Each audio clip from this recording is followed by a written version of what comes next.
नारे तकबीर, नारे तकबीर।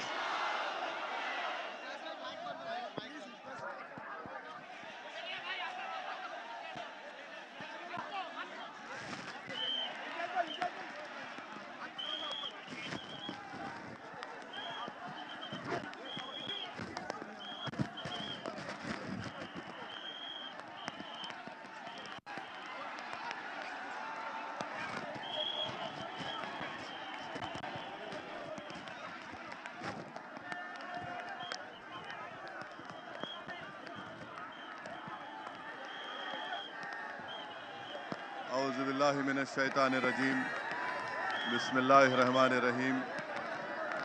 अस्सलामु अलैकुम व रहमतुल्लाहि व बरकातुहू। मोअज़्ज़िज़ हाज़रीन इकराम, बुज़ुर्गान कौम और मिल्लत, मेरी इज़्ज़तदार माँ और बहनों, मजलिस इत्तेहादुल मुस्लिमीन के मुंबई के सदर मोहतरम जनाब रईस लश्करिया साहब, महाराष्ट्र के MIM के सदर मोहतरम इम्तियाज़ जलील साहब, साबिक़ा रुकन असम्बली वारिस पठान साहब, मौजूदा रुकन असम्बली तेलंगाना मोहतरम जनाब अहमद बलाला साहब वो इंचार्ज मुंबई, मेरे तमाम मजलिस इत्तेहादुल मुस्लिमीन के रुफ़क़ा अराकीन, अज़ीज़ान मिल्लत, मैं आपका शुक्रगुज़ार हूँ कि आप लोग इतनी बड़ी तादाद में यहाँ पर जमा हैं, बावजूद इसके कि तेज़ मूसलाधार बारिश हो रही है। और मैं आपका मेरे दिल की गहराइयों से आपका शुक्रिया अदा करता हूँ, ख़ास तौर से हमारी माँ और बहनों का कि उन्होंने बारिश की परवाह किए बग़ैर आज आप यहाँ पर बैठे हैं। मैं आपका शुक्रिया अदा करता हूँ, आपका सलाम करता हूँ। मैं हमारे बुज़ुर्गों को भी सलाम करता हूँ कि वो आज इस तेज़ बारिश में यहाँ पर बैठकर मजलिस इत्तेहादुल मुस्लिमीन के जलसे को सुनने आए हैं। मैं नौजवानों का शुक्रिया इसलिए अदा करूँगा कि ये वही लोग हैं जिन्होंने मजलिस इत्तेहादुल मुस्लिमीन को महाराष्ट्र में ऊंचाइयों तक पहुंचाया है। तो मैं आप तमाम का शुक्रगुज़ार हूं कि आप लोगों की यहाँ पर मौजूदगी इस बात का पैगाम देती है कि इंशाअल्लाह ताला आज से नहीं बल्कि हमेशा से मजलिस की कोशिश यही रही कि आपकी एक सियासी क़ियादत को बनाया जाए। मगर यहाँ पर इस विधानसभा में आज आप यहाँ पर बैठे हैं तो मुझे यकीन है कि अब आने वाले महाराष्ट्र में हम लोग एक नया इनकलाब लिखेंगे इंशाअल्लाह ताला। मुझे यकीन है कि हम अपने इत्तेहाद की ताकत की बुनियाद पर हम यहाँ पर तमाम मुखालिफिन के ऊपर एक बिजली उन पर गिरेगी और जब वो ये देखेंगे नज़ारों को कि महाराष्ट्र की जनता ने, महाराष्ट्र की सबसे बड़ी अक़लियत मुसलमानों ने यह फ़ैसला ले लिया कि अब की बार इंशाअल्लाह ताला हम मजलिस इत्तेहादुल मुस्लिमीन के मेले को यहाँ से जोगेश्वरी से रईस लश्करिया को कामयाब और कामरान करके महाराष्ट्र की विधानसभा में जाएंगे। मेरे अज़ीज़ दोस्तों और बुज़ुर्गों, मेरी इज़्ज़तदार माँ और बहनों, अगर आप और हम तारीख़ इस्लाम का मुताला करेंगे तो तारीख़ इस्लाम हमसे पुकार कर कह रहा है कि हमारा वजूद खुद एक उजाला था, हमारा वजूद खुद एक उजाला था।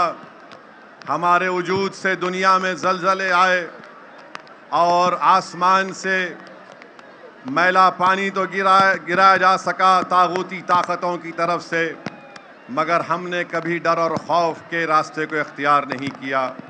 नौजवानों, मेरी इज़्ज़तदार माँ और बहनों, मैं आपसे कह रहा हूँ कि हमारा वजूद खुद एक उजाला है।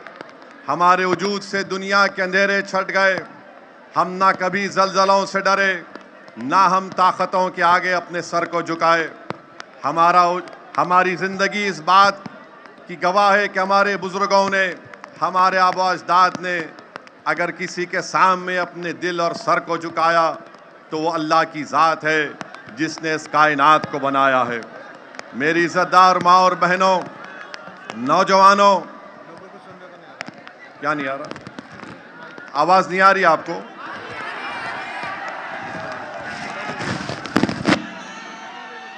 नहीं, अभी आ रही है?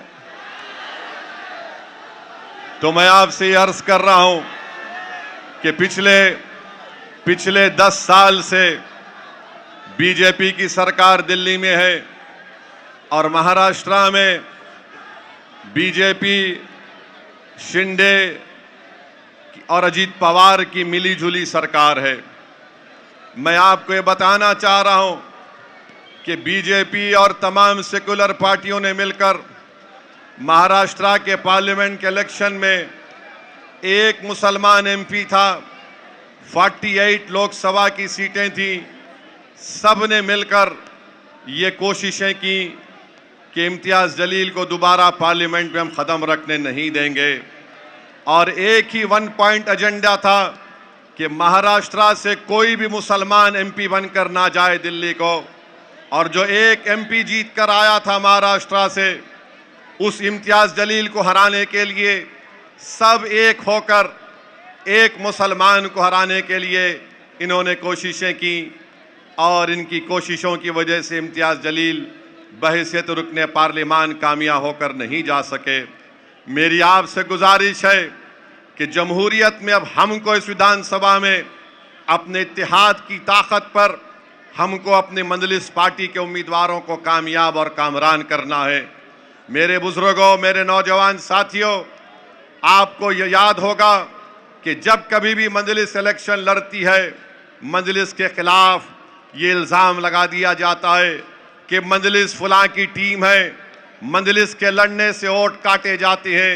मैं पूछना चाह रहा हूं इल्ज़ाम लगाने वालों से, बताओ इम्तियाज़ जलील को किसने हराया? फिर बताओ इम्तियाज़ जलील की कामयाबी को रोकने के लिए किसने कोशिशें नहीं की? एक इम्तियाज़ जलील था जो पूरे महाराष्ट्र के दलितों के, मुसलमानों के, मजलूमों की आवाज़ भारत की लोकसभा में गूंजती थी और उस एक आदमी को हराने के लिए इन तमाम लोगों ने, तमाम पार्टीज ने मिलकर एक मुश्तरका मंसूबा बनाकर इम्तियाज़ जलील को शिकस्त देने के लिए उन्होंने कोशिशें की। और इम्तियाज़ जलील की नाकामी इम्तियाज़ जलील की इनफरादी नाकामी नहीं है। मजलिस इत्तेहादुल मुस्लिमीन का एक एमपी नहीं जीता, ये सिर्फ मजलिस का नुकसान नहीं है, बल्कि जो नुकसान महाराष्ट्र के गरीब और मजलूमों का है, महाराष्ट्र के गरीबों का है, महाराष्ट्र के दलित और मुसलमानों का है, जिनकी एक बेबाक आवाज़ को इन तमाम सियासी पार्टियों ने मिलकर, जो अपने आप को सेकुलर भी कहते हैं, जो कम्युनल भी हैं, इम्तियाज़ जलील की कामयाबी को रोका। तो मेरी आपसे गुजारिश है कि आने वाले विधानसभा और असेंबली के इलेक्शन में आप लोग जमहूरी तरीके से एक एक वोट का इस्तेमाल मजलिस इत्तेहादुल मुस्लिमीन के हक में करिए। जो ताकतें, जो पार्टी हमको इल्ज़ाम लगाते हैं, मेरा उन तुमसे एक ही सवाल है, इम्तियाज़ जलील को तुमने क्यों हराया? तुमने मिलकर इम्तियाज़ जलील को हराया। इंशाअल्लाह ताला महाराष्ट्र का बच्चा बच्चा, महाराष्ट्र की हमारी माँ और बहनें, महाराष्ट्र के मेरे गयूर नौजवान इम्तियाज़ जलील को जो सबने मिलकर हराया, अब इंशाअल्लाह ताला हम सब मिलकर दोबारा इम्तियाज़ जलील को महाराष्ट्र की विधानसभा में भेजाएंगे। तुमने इम्तियाज़ की आवाज़ को नहीं, तुमने महाराष्ट्र के गरीबों की एक आवाज़ को पार्लियामेंट पहुंचने से रोका। अब इंशाअल्लाह ताला महाराष्ट्र की विधानसभा में इम्तियाज़ जलील जाएगा। किसी की भी सरकार होगी, इम्तियाज़ जलील तुम्हारी नींद हराम करके रखेगा इंशाअल्लाह ताला। लोग हमारे मुखालिफिन जो सेकुलर पार्टी भी हैं, बीजेपी, शिवसेना भी है, वो बोलते हैं कि मजलिस अगर जुलूस निकालेगी तो दंगा होगा, मजलिस अगर प्रोटेस्ट करेगी तो लॉ एंड ऑर्डर का प्रॉब्लम होगा। और हमारे ही घर में बैठे हुए ऐसे लोग हैं जो यही बात कहते हैं कि नहीं नहीं, एहतजाज नहीं करना चाहिए, एहतजाज करने से गड़बड़ हो जाएगी। अरे सुनो, जो हम पर इल्जाम लगाते हैं, हम अपनी जात के लिए एहतजाज नहीं कर रहे थे, हम अपने सियासी फायदे को सामने रखकर एहतजाज नहीं कर रहे थे। अगर हमने एहतजाज किया तो हमारे सामने हमारी आखिरत थी। अगर हमने एहतजाज किया और जो लाखों हजारों की तादाद में फर्जंदाने तौहीद उस महाराष्ट्र के उस तारीख एहतजाज में शिरकत किए, वो सिर्फ और सिर्फ इसलिए शिरकत किए कि वो इस बात को जानते थे कि दुनिया में मुझे जो कुछ मिला वो नबी करीम सल्लल्लाहु अलैहि वसल्लम के सदक़े और तुफैल में मुझे मिला। जो हजारों की तादाद में लोग महाराष्ट्र के कोने कोने से, तो कोई मोटरसाइकिल पर आ रहा था, तो कोई पैदल आ रहा था। लोगों ने पूछा, ये गाड़ियों का काफिला है जिसकी क़ियादत इम्तियाज जलील कर रहा है, तुम मोटरसाइकिल पर क्यों आए? तो सब ने कहा कि हम अपने रिश्ते गुलामी को मजबूत करने के लिए आए हैं, हम मोहम्मद सल्लल्लाहु अलैहि वसल्लम के उम्मती हैं, हम अपनी गुलामी को साबित करने के लिए आए हैं।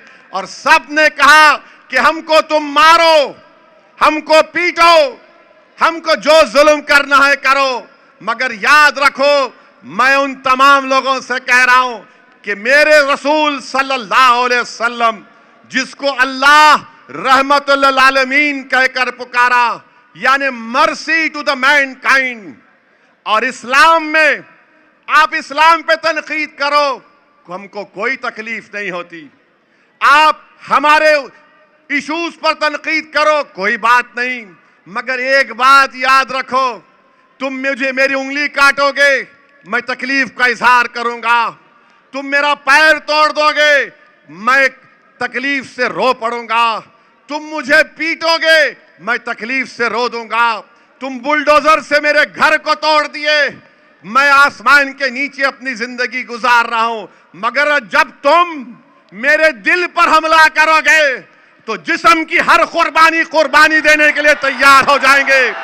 मगर रसूल की शान में मोहम्मद मुस्तफा सल्लल्लाहु अलैहि वसल्लम से गुस्ताखी हम बर्दाश्त नहीं करेंगे। रसूल अल्लाह सल्लल्लाहु अलैहि वसल्लम, Prophet Muhammad peace be upon him, हमारा दिल है, दिल पर कोई हमला नहीं कर सकता, सर और जिस्म पर हमला बर्दाश्त करेंगे।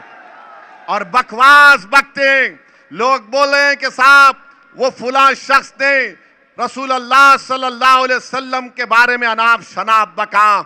मैं आपसे कह रहा हूं कि जिसको अल्लाह ने रहमतुल आलमीन बनाकर भिजाया, अल्लाह ने जिसको मुबश्शिर कहा, बशीर कहा, अरे आसमान पर थूकने से आसमान पर थूक नहीं जाता, थूकने वाले के चेहरे पर थूक गिरता है। और कुरान में बतलाया गया, सुनो, कुरान करीम में बतलाया गया कि जो मोहम्मद सल्लल्लाहु अलैहि वसल्लम की शान में गुस्ताखी करता है, एक शख्स था, मुगीरा बिन वलीद उसका नाम था, वलीद बिन मुगीरा उसका नाम था, वो भी गुस्ताखी करता था। तो कुरान करीम ऐलान कर रहा है कि जो नबी की शान में बकवास बकेगा वो वलदुल हराम है, वो वलदुल हराम है। इसीलिए ये लोग अपनी गंदी जबान से गंदी बकवास को बोलते हैं। अरे तुम बोल रहे हो तो याद रखो, कानून तो सबके लिए है ना।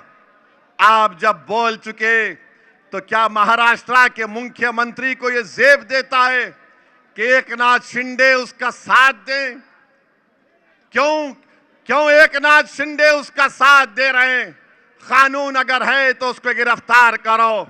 हम क्या पूछ रहे हैं? हम ये नहीं कह रहे हैं कि आसमान से तारे तोड़ कर ला कर दो, हम ये नहीं कह रहे हैं कि चांद से मट्ठी ला कर दो, हम ये कह रहे हैं कि कानून को इस्तेमाल करो और उसको जेल को भी जाओ। मगर आज आप देख रहे हैं कि कोई इस पर जितने सेकुलर पार्टीज हैं सब खामोश सन्नाटा है, गूंगे बनकर बैठे हुए हैं, कोई नहीं बोल रहा इसके ऊपर। जब इम्तियाज जलील ने ऐलान किया कि जुलूस निकाला जाएगा, एहतजाज होगा, तो हमने हर पार्टी के जिम्मेदारों को जिले सतह पर खत लिखकर भिजाया कि आओ इस एहतजाज में, ये मंजलिस का एहतजाज नहीं है, ये रसूल अल्लाह सल्लल्लाहु अलैहि वसल्लम की अजमत के लिए हम निकल रहे हैं। ये नामूस रिसालत का मसला है, इसमें तुम्हारे मेरे सियासी इख्तलाफात हम इसको बाजू रखते हैं थोड़े देर के लिए, मगर कोई सेकुलर पार्टी का आदमी नहीं आया। क्यों नहीं आया भाई? हमने कांग्रेस को लेटर भिजाया, राष्ट्रवादी को लेटर भिजाया, समाजवादी को भिजाया, जितने जितने ये सब लोग हैं सबको खत भिजाया इम्तियाज जलील ने कि आओ तुम क़यादत करो, इम्तियाज जलील तुम्हारे पीछे चलेगा। मगर कोई नहीं आए और सबको एक फिक्र लाहक थी कि औरंगाबाद से इम्तियाज जलील को पुलिस निकलने नहीं देगी, निकलेगा तो पुलिस अरेस्ट कर लेगी, या अगर जाएगा तो रोड पर गड़बड़ हो जाएगी। याद रखो महाराष्ट्र के मुसलमानों, जब तक तुम एहतजाज नहीं करोगे हम अपने मसाइल को हल नहीं करवाएंगे। तुमने एक कोशिश की, तुमने लाखों की तादाद में निकला और आज महाराष्ट्र की हुकूमत परेशान है। बीजेपी के 5 एमएलए मुख्यमंत्री को खत लिखकर कह रहे कि जिसने प्रॉफेट मोहम्मद की शान में गुस्ताखी की, अनाप शनाप बकने की कोशिश की, उसको गिरफ्तार किया जाए। एकनाथ शिंदे को मालूम हो गया कि ये आज का मुस्लिम नौजवान, ये आज की हमारी माँ और बहनें अब तुमसे डरने वाली नहीं है। जब मराठा रिजर्वेशन के लिए मराठा लोग रोड पर निकल सकते हैं और चक्का जाम कर सकते हैं, जब बैकवर्ड क्लास के लोग अपने मुतालेबात के लिए रोड पर निकलकर मुंबई को बंद करा सकते हैं, जब दलित लोग अपने मनवाने के लिए हुकूक को एहतजाज कर सकते हैं, जब महाराष्ट्र का किसान हजारों मील चलकर मुंबई आ सकता है, तो क्या एक मुसलमान अपने नबी की अजमत के लिए रोड पर नहीं निकल सकता? हम निकल सकते और निकलेंगे इंशाअल्लाह ताला। तो मैं मुबारकबाद देता हूं आप तमाम को कि आपने एहतजाज किया, पुरअमन एहतजाज किया। मैं मुबारकबाद देता हूं इम्तियाज जलील की हिकमत अमली को कि थाने के पास इम्तियाज जलील ने कमिश्नर और कलेक्टर को बुलाया और अब हमारी मांग का लेटर उनको दिया और इम्तियाज जलील ने कह दिया कि हम मुंबई में एंटर नहीं होंगे। और उस पुरअमन तरीके से वो तमाम लोग अपने घरों को वापिस हो गए। अब सुनो एकनाथ शिंदे और फडणवीस, हम मुंबई में एंटर नहीं हुए, अब मुंबई के अंदर इंशाअल्लाह एहतजाज शुरू होने वाला है। अब मुंबई के अंदर पुरअमन एहतजाज शुरू होगा। आपको परमिशन दो या ना दो, हम एक दिन जाकर आजाद मैदान में बैठ जाएंगे और मुझे यकीन है कि आपका साथ मिलेगा। जब ये बारिश तुमको यहां आने से नहीं रोक सकी, तो रसूल अल्लाह के गुलाम अपने नबी की शान के लिए, अज़मत रसूल के लिए हम क्या जाकर नहीं बैठ सकते? एकनाथ शिंदे फडणवीस, तो हुकूमत से हम कह रहे हैं, एकनाथ शिंदे, फडणवीस, अजीत पवार, नरेंद्र मोदी, अमित शाह, सुनो हमारी इस बात को, सुनो हमारी इस बात को। अब शेर जाग चुका है, अब शेर जाग चुका है। हमारी माँ और बहनों ने अपने बेटों से कह दिया, बेटा उठ, कल हशर के मैदान में हमको शिफात दिलाने वाले के लिए हमको खड़े होना है। तो मैं सलाम करता हूं तुम्हारे जज्बे को, मैं सलाम करता हूं। और याद रखो, हम बताना चाह रहे हैं, लोग हमसे हमारे, देखो बारिश भी रुक गई माशाअल्लाह, इस वास्ते बारिश से डरना नहीं। बारिश हो रही थी, अपन निकल के बरसा, अल्लाह की रहमत बरस रही है, कोई बात नहीं। एक बात हमारे हिंदू भाइयों को बताना चाहते हैं, हमको दीन कैसे मिला, हम क्यों मुसलमान हुए, हम क्यों नमाज पढ़ते हैं, हम क्यों रोजा रखते हैं, हम क्यों मस्जिदों को बनाते हैं, हम क्यों गरीबों को खाना खिलाते हैं, हम क्यों यतीमों की मदद करते हैं, हम क्यों बेवाओं की मदद करते हैं। इसलिए कि हमारे रसूल ने हमको सिखाया, इसलिए कि हमारे रसूल सल्लल्लाहु अलैहि वसल्लम ने हमको सिखाया। अगर वो हमको नहीं सिखाते तो हम कुछ नहीं करते। उन्होंने बताया करो, हम बोले करेंगे। तो ये बात आपको समझना है। और अजीजान मिल्लत इस्लामिया, कुरान करीम में अल्लाह फरमाता है सूरह अल हुजरात में कि ऐ ईमान वालों, अपनी आवाज को, अल्लाह बोल रहा कुरान में कि ऐ ईमान वालों, अपनी आवाज को नबी की आवाज के आगे बुलंद मत करो, वरना तुम्हारे अमाल हब्त कर लिए जाएंगे, खत्म कर दिए जाएंगे। एक सहाबी रसूल थे, उनका नाम साबित बिन खैस रदियल्लाहु ताला अन्हु था। उन्होंने जब सुना तो रोते हुए बारगाह नबूवत से चले गए, कई दिन तक नहीं आए। सहाबा इकराम को अल्लाह के रसूल सल्लल्लाहु अलैहि वसल्लम ने भेजा और भेजकर पूछा कहाँ है साबित, कहाँ है साबित बिन कैस, बुला कर लेकर आओ। तो साबित बिन कैस से सहाबा इकराम ने अल्लाह के रसूल सल्लल्लाहु अलैहि वसल्लम का पैगाम पहुंचाया। तो साबित बिन कैस ने कहा, मैं ऊंची आवाज में बात करता हूं, मेरे अमाल खत्म हो गए, मैं जहन्नमी हो गया, मैं जहन्नमी हो गया। जाके रसूल अल्लाह सल्लल्लाहु अलैहि वसल्लम को बोले कि आका, साबित बिन कैस ये कह रहे हैं। तो रसूल अल्लाह सल्लल्लाहु अलैहि वसल्लम ने कहा कि नहीं, वो जन्नती है, वो जन्नती है। तो मेरे अजीज दोस्तों और बुजुर्गों, मेरे दोस्तों सुनो, सुनो मेरी बात को। इमाम मालिक रहमतुल्लाह अलैह मदीने में है, हदीस बोल रहे हैं, हदीस को बयान कर रहे हैं। लोग उस महफिल में देख रहे हैं कि इमाम मालिक का चेहरे का रंग बदल रहा है, बदल रहा है, तकलीफ नुमाया है। और जब आप हदीस बयान कर चुके, उठकर आपने कपड़े को झटका तो एक बिच्छू निकला। लोगों ने पूछा, इमाम मालिक आप क्यों नहीं उठ गए?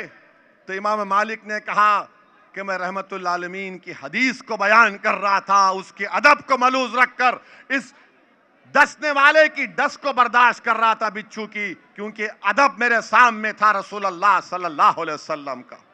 तो मेरे नौजवानों, तुमको ड्रग्स को छोड़ना पड़ेगा, तुमको जहज की लानत को खत्म करना पड़ेगा, तुमको एक मोमिन बनना पड़ेगा। तुमने अपने गुलामी के रिश्ते को मजबूत कर दिया, तुमने दुनिया को बता दिया कि मैं रसूल अल्लाह सल्लल्लाहु अलैहि वसल्लम का गुलाम हूं। तुमने पूरे हिंदुस्तान के 19 करोड़ मुसलमानों के सर को फखर से ऊंचा कर दिया कि महाराष्ट्र में ऐसे फर्जंदाने तौहीद हैं जिन्होंने पुरअमन एहतजाज किया, हजारों लाखों की तादाद में निकले।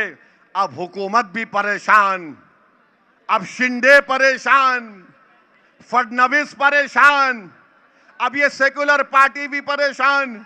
ये क्या हो गया? बोलो, क्यों नहीं बोलते तुम लोग? क्या तुम्हारी जबानों को कौन सा ऐसा ताला लग चुका है, तुम इस मसले पर नहीं बोलना चाहते? दूसरी बात, आज हम मीडिया से बात कर रहा था। बोर तो नहीं हो रहे ना आप लोग? नहीं हो रहे ना? चलिए, तो आज हम मीडिया से बात कर रहे थे। ओके, ग्लूकोज मिल गया मेरे को।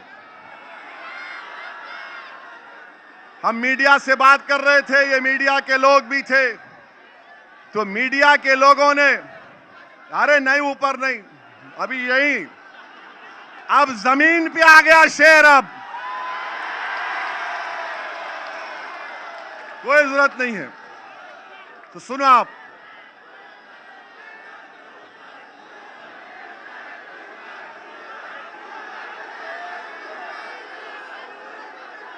हमारे, सुन लीजिए, थोड़ा टाइम है। हमारे मीडिया के दोस्त हमसे पूछे ये बदलापुर का जो वाकया हुआ जिसमें एक शख्स ने, शैतान ने मासूम बच्चों का इस्तेसाल किया, एक्सप्लॉयटेशन किया। उन्होंने कहा कि एक पोस्टर लगा दिया गया है जिसमें फडणवीस की फोटो है, बीजेपी के, मोदी की, अमित शाह की फोटो है, जिसमें पोस्टर में लिखा गया कि बदलापुर का बदला ले लिया गया है। बताओ असदुद्दीन ओवैसी, तुम्हारी राय क्या है? मैंने कहा कि जमहूरियत में भारत एक लोकतंत्र है, यहां पर बाबा साहब अंबेडकर का बनाया हुआ संविधान है और संविधान में रूल ऑफ लॉ है। नहीं, आवाज सुनो। अब फिर बारिश हुई तो क्या करेंगे? रुको अभी। मेरे भाई मेरे एक सवाल का जवाब दो। सुनो मेरी बात। आप सिर्फ मुझे देखने आए हैं ना? अगर कल मेरी आंख बंद हो गई तो तुम क्या मजलिस को छोड़ दोगे? तो मजलिस बड़ी है, ओवैसी बड़ा नहीं है, याद रखो। तुमको नेता बनना है, तुमको असदुद्दीन ओवैसी का बाजू बनना है। नौजवानों, तुम मेरा बाजू बनोगे? नौजवानों, तुम साथ दोगे मेरा? बस अब सुनो मेरी बात को। तो बदलापुर का बदला ले लिए, वो पोस्टर पे लिखा। हमने कहा कि अंबेडकर का बनाया हुआ संविधान, बैठो जी। अंबेडकर का बनाया हुआ संविधान रूल ऑफ लॉ की बात करता है। अंबेडकर का बनाया हुआ संविधान बाबा साहब का बताता है कि right to life fundamental right है। तो मीडिया ने कहा नहीं, वो बदला ले लिए। मैंने कहा हम बदला नहीं लेते, हम इंसाफ करते हैं जालिम को सजा देकर। बदला माफिया के लोग और गुंडे और कातिल लेते हैं। माफिया, गुंडों और कातिल में और सत्ता में बैठे हुए हुक्मरानों में फर्क होता है। जो चीफ मिनिस्टर होता है, जो डिप्टी चीफ मिनिस्टर होता है, वो बदले की भावना से काम नहीं करता, उसको इंसाफ को सामने रखकर काम करना पड़ेगा। मीडिया नहीं समझी। मैं आपको याद दिला रहा हूं, पाकिस्तान से टेररिस्ट आए थे, मुंबई में आए थे। वीटी स्टेशन पर मासूम भारत के लोगों के से खून की होली खेली। बड़े बड़े होटलों में जाकर लोगों का कत्लेआम किया उन टेररिस्ट में। उसमें एक टेररिस्ट था जिसका नाम अजमल कसब था। उस कसब को पकड़ने में हमारा एक बहादुर हिंदू भाई पुलिस वाला शहीद हो गया हुआ। हम कसब को पकड़े, जेल में डाले, कोर्ट में केस चलाए, कोर्ट ने फांसी की सजा दी, हमने फांसी दी। जब मर गया, जब वो जालिम मर गया, तो मुंबई के मुसलमानों ने कहा हम मुंबई की मुबारक जमीन पर एक दहशतगर्द को दफन होने नहीं देंगे। कहा था। तो कसब को कहां गाड़ना पड़ा? जेल में। जब कसब को हम कोर्ट से सजा दे सकते हैं तो बदलापुर के शैतान को क्यों नहीं सजा दिए तुम कोर्ट से? बताओ मेरा सवाल ये। मगर नहीं, गोली मारेंगे। अरे याद रखो, तुम आज गोली चला रहे हो, कल किसी और पर भी गोली चलेगी। हमारे बुजुर्गों को याद होगा, नौजवानों को याद नहीं होगा। ख्वाजा यूनुस किसको याद है? ख्वाजा यूनुस किसी को याद नहीं है। तुमको याद है। उसकी मां आज भी, उसके रिश्तेदार आज भी पुकार पुकार कर कहते हैं अगर मेरा बेटा जिंदा है तो ला लो, अगर मर गया तो उसकी खबर बता दो। ख्वाजा यूनुस गायब। तो याद रखो, तुम गोली से अगर बदला लोगे तो बदले की भावना से देश नहीं चलेगा। भारत सुपर पावर बनेगा तो इंसाफ से बनेगा। भारत सुपर पावर बनेगा तो इंसाफ से बनेगा।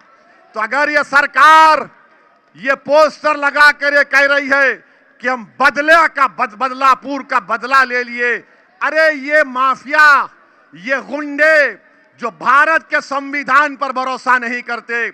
आप मुख्यमंत्री हैं, देवेंद्र फडणवीस भारत के प्रधानमंत्री का ख्वाब भी देखते हैं। फडणवीस कहते हैं मैं एक दिन प्राइम मिनिस्टर बनना चाहता हूं। कोई बुरी बात नहीं है, कोई बुरी बात नहीं है। ख्वाब देखना कोई हराम चीज नहीं है, मगर जब आप ख्वाब देख रहे हैं तो इंसाफ के बारे में सोचो। हम तो ये चाहते थे कि बदलापुर के लोगों को कोर्ट सजा देती, उस जालिम को वो जेल में सड़ता, अपनी मौत के लिए पुकारता और तब जाकर उसको मौत अपने आगोश में ले लेती, मगर आपने उसको आसान रास्ता दे दिया। ये इंसाफ है या नहीं है, ये मैं आप पर छोड़ता हूं।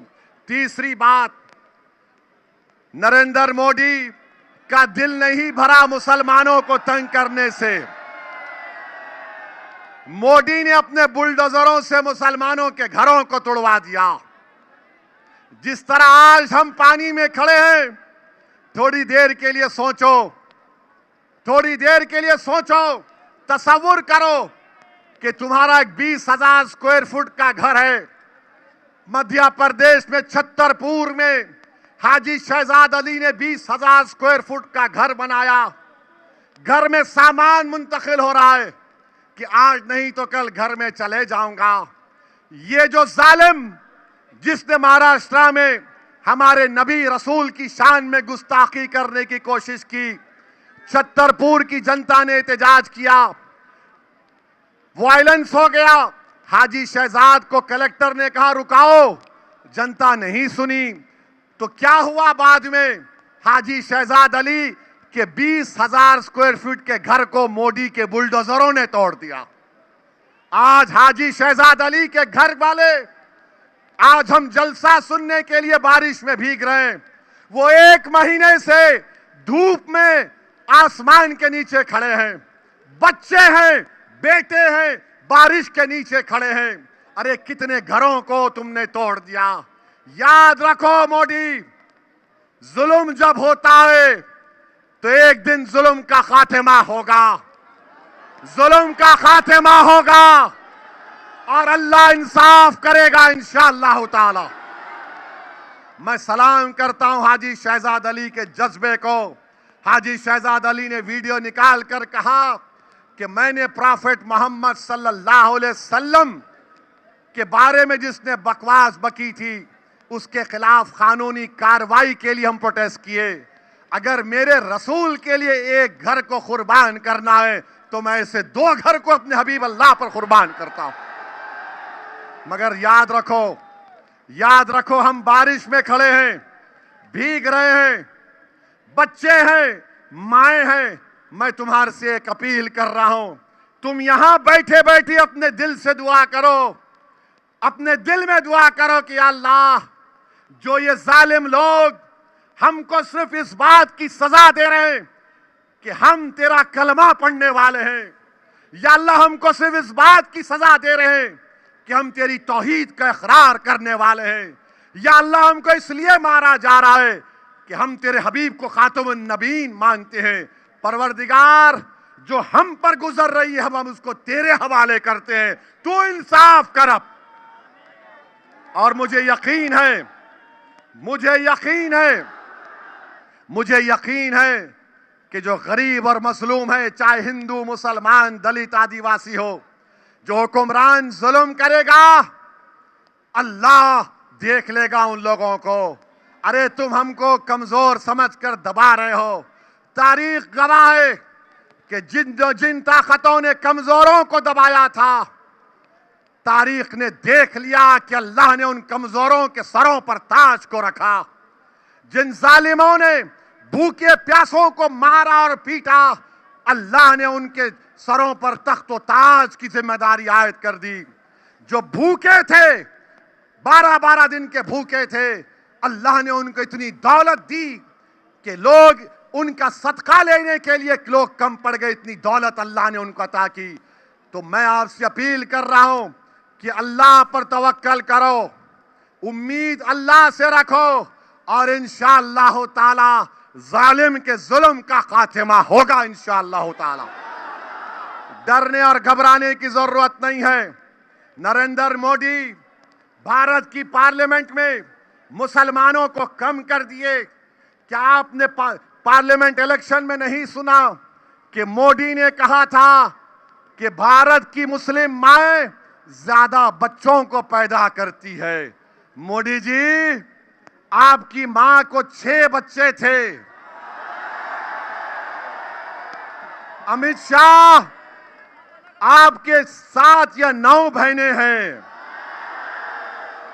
ये सब भूल गए और हमारी माओं पर नजरें लगाकर बैठे हैं कि बच्चे बहुत पैदा कर रहे हैं। मोदी जी, आपको कैसे मालूम बच्चों के बारे में, हमको बताओ। Asking a question with all the due respect to the Prime Minister, media वाले दिल पर मत लो, गुर्दे पर लो।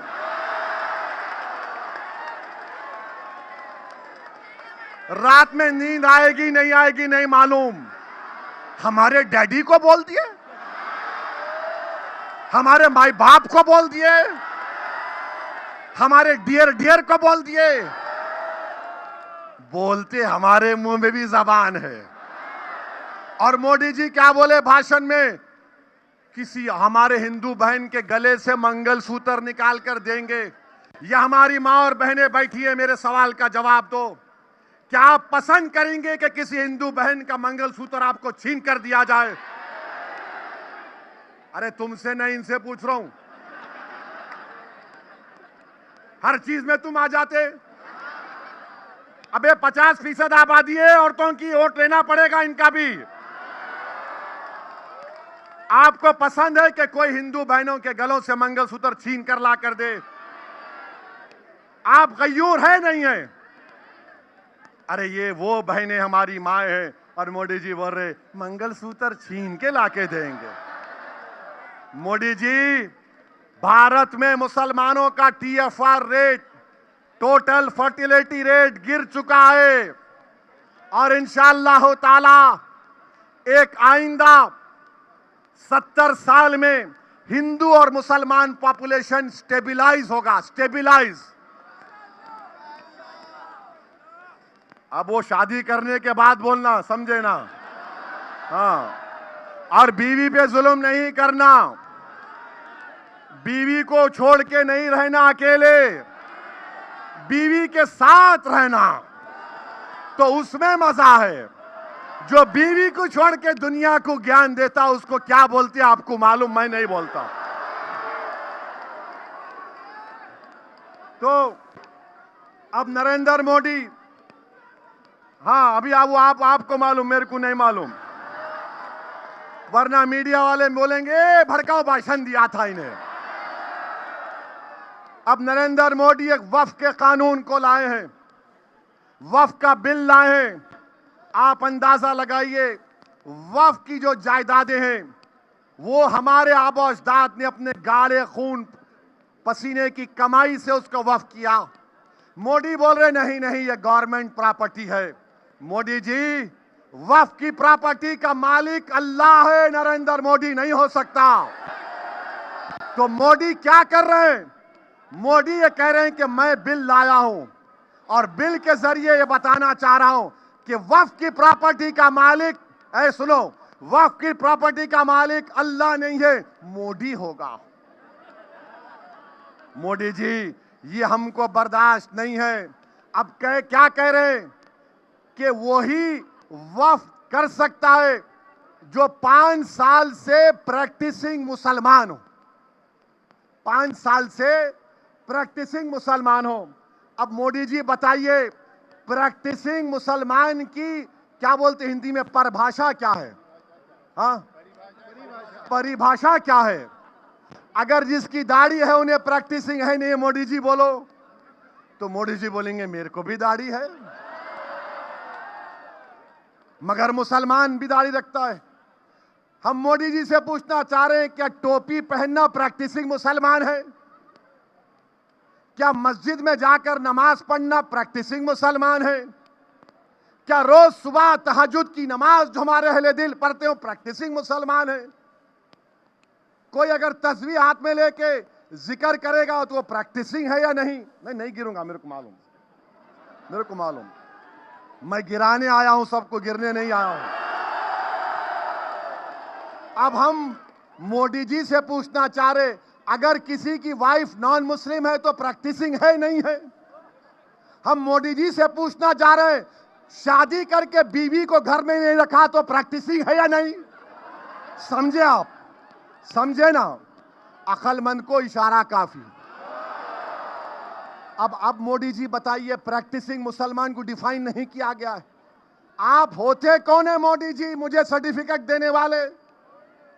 मैं जब अल्लाह के करम से अपनी अम्मा के पेट में था तो मेरी अम्मा अपने पेट पर हाथ रखकर कुल वल्लाहु अहद, कुल वल्लाहु अहद, अल्लाहुस समद, लम यलिद वलम यूलद वलम यकुल लहू कुफुवन अहद। हमारी माँ इस तरह हमको पैदा की। अब मोदी जी बोल रहे, बेटा 5 साल जब हो जाएंगे ना, मेरे पास आना, मैं चाय पिलाऊंगा, तुमको ज्ञान दूंगा और तुमको बोलूंगा पकोड़ा बनाओ, नौकरी मिल जाएगी। उसके बाद मोदी जी बोलेंगे, बेटा सेल्फी लेते हैं सर्टिफिकेट की कि आज तू मुसलमान हो गया।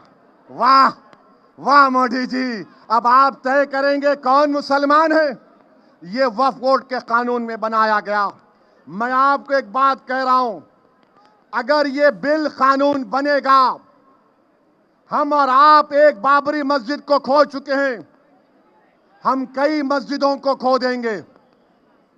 हम एक बाबरी मस्जिद को खोए, कई मस्जिदें हमसे छीन ली जाएंगी, कई दरगाहें खत्म कर दी जाएंगी, खुदा ना खास्ता खानकाहें बर्बाद कर दिए जाएंगे, कब्रस्तानों पर बिल्डिंगें खड़ा कर दी जाएंगी। क्यों? क्योंकि मोदी ने इस बिल में वक्फ बाय यूजर को खत्म कर दिया। और ये आरएसएस बीजेपी के दुम छल्ले ये कहते हैं कि वक्फ बाय यूजर, सुनो, वक्फ बाय यूजर हमारे हिंदू भाइयों के धर्म में भी है। बाय यूसेज, बाय कस्टम हमारे हिंदू भाई बहन की प्लेसेस ऑफ रिलीजियस वो बन जाती है। और ये बोलते हैं मेरे खिलाफ एक सोशल मीडिया पर इनके आधे दिमाग के उल्लुओं ने, इनके आधे दिमाग के ट्यूबलाइट ने, इनके थम्स अप ने शुरू किया, वैसे ऐसा बोल दिया। अरे भाई, तेलंगाना का कानून पढ़, आंध्रा का एंडोमेंट एक्ट पढ़, तमिलनाडु का एंडोमेंट एक्ट पढ़, ओडिशा का एंडोमेंट एक्ट पढ़। उसमें लिखा हुआ हिंदू भाइयों में भी बाय यूसेज का टर्म इस्तेमाल हुआ है। मगर जब हिंदू धर्म में यूसेज है तो मुसलमानों के धर्म से वक्फ बाय यूजर क्यों खत्म किया जा रहा है? मेरे भाई, इस कानून में बहुत सी गलतियां हैं।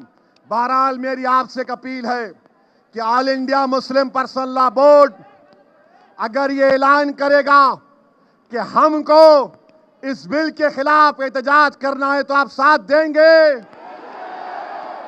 आप साथ देंगे? अच्छा, फिर ये लोग, ऐसे लोग भी मोदी जी की चाहत में हैं। अभी क्या नाम है उनका? हाँ हाँ हाँ। अब मैं दारुस्सलाम की तकरीर में, सुनिए, मैं, अरे सुनो, अभी 5 मिनट बाकी है।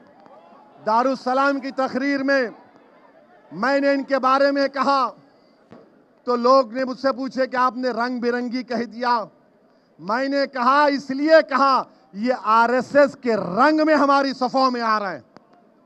और जब रंग की बात आई तो अमीर खुसरो ने क्या अच्छा कहा था, अमीर खुसरो ने क्या अच्छा कहा था, मैं उस रंग को मानने वाला हूं।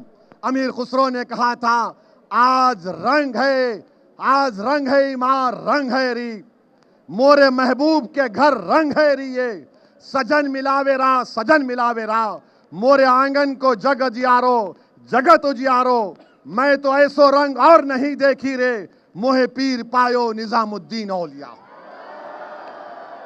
ये इनके, ये जो मोदी जी को नमस्कार, वाह मोदी जी वाह, ये आरएसएस के रंग में है। और ओवैसी जो अमीर खुसरो ने कहा था महबूब इलाही के बारे में, इस रंग में और उस रंग में जमीन आसमान का फर्क है।